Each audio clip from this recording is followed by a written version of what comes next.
È un Luca Zaia ancora euforico per la vittoria di ieri quando a Losanna il Comitato Olimpico Internazionale ha affidato a Milano e Cortina l'organizzazione delle Olimpiadi invernali del 2026.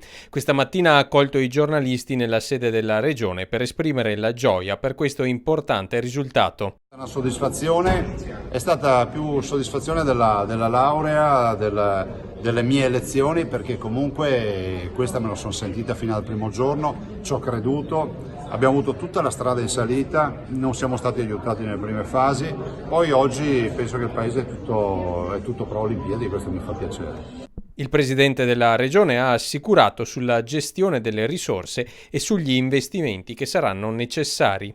No, è una regola fondamentale, il nostro dossier è stato premiato per questo.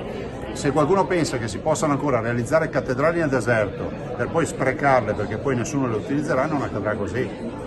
Perché non le realizziamo? Perché utilizziamo quello che abbiamo ristrutturando e perché ogni investimento che facciamo avrà comunque una ricaduta con piano di gestione che darà la garanzia che non si sprechino soldi. Spazio anche a Verona, che con l'Arena sarà la sede della cerimonia di chiusura, una vetrina importante per la città scaligera. La cerimonia di chiusura in Mondovisione avrà 22-23 mila spettatori in sede in Arena, ma poi ci saranno milioni di spettatori in giro per il mondo che vedranno la sublimazione di quello che sono state delle giornate delle Olimpiadi con uno spettacolo e quindi ancora Veneto, ancora identità e ancora sport.